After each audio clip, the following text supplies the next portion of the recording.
रात 11 बजे का वक्त कानपुर के सजेती थाना क्षेत्र के टिकवापुर गांव में अचानक पुलिस की ढेरों गाड़ियां, टॉर्च की रोशनी और फावड़ा चलाने की आवाज आने लगी। पुलिस ने इलाके में एक 7 फीट गहरे गड्ढे की खुदाई की, जिसमें से एक महिला का कंकाल मिला। महिला का नाम रेशमा बताया जा रहा है, जिसकी उसके प्रेमी ने 10 महीने पहले हत्या कर दी थी। अब 10 महीने बाद अचानक इस हत्या का कैसे पता चला, प्रेमी ने महिला की हत्या क्यों की थी, पूरी कहानी शुरुआत से जानते हैं। इस पूरे मामले की शुरुआत होती है अप्रैल 2025 में। टिकवापुर गांव की रहने वाली रेशमा के पति राम बाबू संखवार की 3 साल पहले मौत हो गई थी। उनके 7 बच्चे हैं, 4 लड़के और 3 लड़कियां। 2 लड़कियों की शादी हो चुकी है, बाकी बच्चे घर में ही रहते थे। लेकिन पति की मौत के बाद रेशमा अपना घर छोड़कर गांव के ही गोरेलाल के साथ रहने लगी थी। गोरेलाल का घर रेशमा के घर से 300 मीटर की दूरी पर था। दैनिक भास्कर की रिपोर्ट के मुताबिक रेशमा के घर से जाने के बाद उसके बच्चों ने भी उससे मतलब रखना छोड़ दिया था। रेशमा के बच्चों के मुताबिक अप्रैल 2025 में गोरेलाल रेशमा को लेकर इटावा चला गया था। कुछ वक्त बाद वो गांव लौट कर आया तो रेशमा के बेटे ने उससे पूछा कि माँ कहाँ है। गोरेलाल ने जवाब दिया कि वो वहीं काम करेंगी और अगले साल वापस लौट कर आएंगी। रेशमा के बच्चों ने गोरेलाल की बात पर विश्वास कर लिया। सब कुछ नॉर्मल चलता रहा। 7 महीने बीत गए। 29 नवंबर 2025 को रेशमा के परिवार में शादी थी। उसके बच्चों ने उसे न्योता भिजवाया, लेकिन वो शादी में नहीं पहुंची। बच्चों ने भी इस पर ध्यान नहीं दिया। वक्त बीतता गया, नया साल आया। गोरेलाल ने रेशमा के बच्चों से कहा था कि वो इस साल वापस लौटेंगी, लेकिन वो नहीं आई। जनवरी 2026 की शुरुआत में रेशमा के बेटे की गोरेलाल से मुलाकात हुई। गोरेलाल नशे की हालत में था। रेशमा के बेटे ने उससे पूछा कि माँ कहाँ है।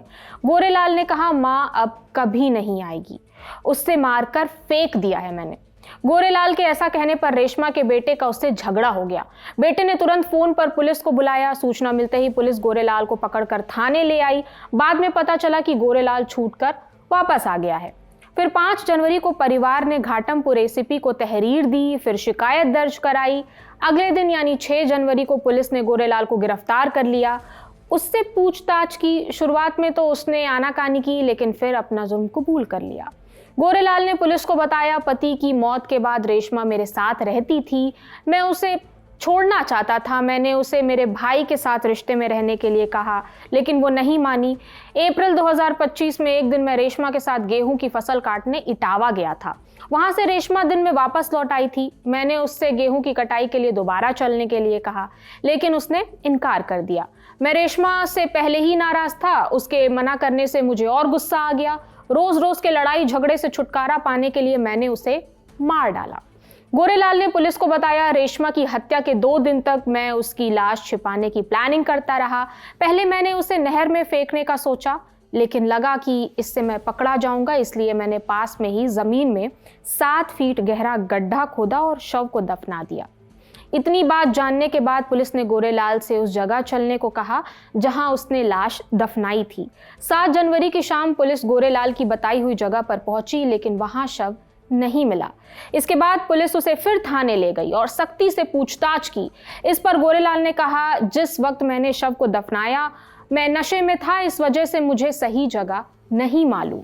पुलिस के पूछने पर उसने बताया कि मैंने घर से 1.5 किलोमीटर दूर बच्चू लाल के ट्यूबवेल के पास टावर के नीचे शव को गाड़ा है। 7 जनवरी की देर रात एसीपी कृष्णकांत यादव 6 थानों की फोर्स के साथ गोरेलाल की बताई हुई जगह पहुंचते हैं।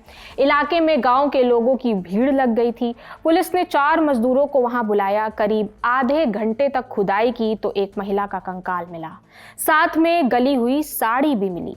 उस साड़ी को देखकर रेशमा के बेटे ने पहचान की कि ये उसकी माँ की ही साड़ी है। कंकाल मिलने के बाद पुलिस आरोपी गोरेलाल से पूछताछ कर बाकी जानकारियां जुटा रही है। एसीपी कृष्णकांत यादव ने बताया कि आरोपी से पूछताछ जारी है। हत्या कब और किन परिस्थितियों में की गई, इसकी जानकारी जुटाई जा रही है। पोस्टमार्टम रिपोर्ट के आधार पर आगे की जो कार्रवाई है वो की जाएगी।